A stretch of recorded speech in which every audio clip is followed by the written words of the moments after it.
you cannot complain about it. You cannot pretend that there is justice or injustice. There's no one to talk to.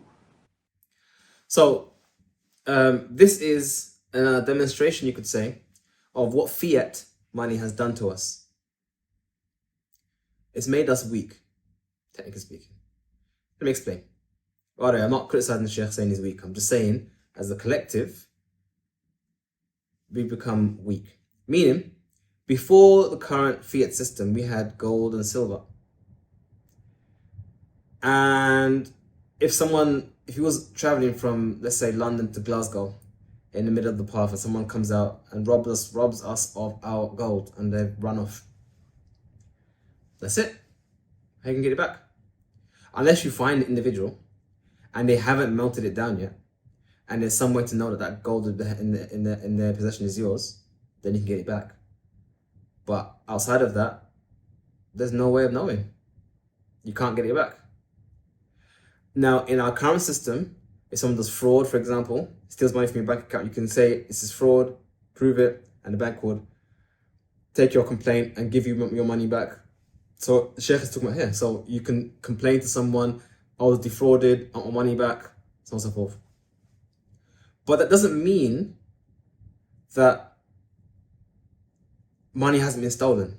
All it means is that the bank has given you a promise that if for some reason money is stolen and it's not your fault, they will take the hit.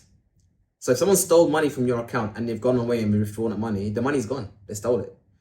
All the banks have done is said, we will promise to secure or give you back the money and we will take the hit from losing that money.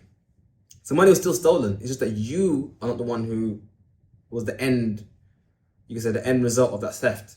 The bank was. So nothing was prevented in our current system. It's just a guarantee.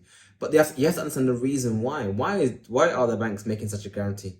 Because when you deposit money into their bank account, it is no longer yours. They now have a liability towards you.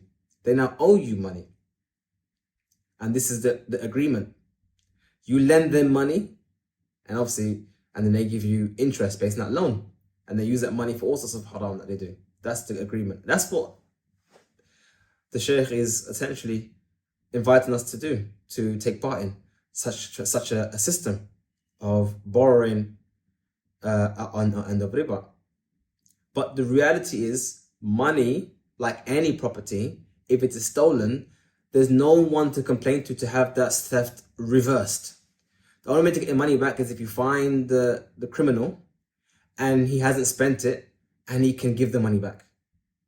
But beyond that, it can't be done. That's it. So it's not even an objection. You can't complain to anyone. Of course you can't complain to anyone. That's how cash works. And what you find here is that the Shaykh is now comparing apples and oranges. He's comparing Bitcoin to a bank deposit. Bitcoin is not a bank deposit. Bitcoin is comparable to cash. A gold coin, a Bitcoin. A silver coin, a Bitcoin. Cash in your hand, a Bitcoin. These are the synonyms. These are the parallels. But I can take my cash or my gold or my silver and deposit it to someone else. They can look after it. They can give a guarantee that they'll look after it. And if it goes missing, I can get it back. Likewise, I can deposit my Bitcoin to an exchange. They guarantee to look after it. And if it goes missing, they can give it back to me. It's the same system. But you have to compare like for like. Bitcoin is like a coin, like gold or silver or cash in your hand. Bitcoin is not like a bank deposit. The only way to compare the two is to compare Bitcoin on an exchange to fiat money in a bank account. That's a comparable thing. And you can complain to them. You can say, look, my money was stolen. Your account was hacked. Your system was hacked. My money was stolen. I need my money back. And they'll give it back to you. Just like a bank account. So that comparison is false. Unfortunately, that's what it is. Another thing the Shaykh said is that there's no justice or injustice in the system. There's no one to talk to. Again, like I said, the same thing with gold and silver and cash. Straightforward.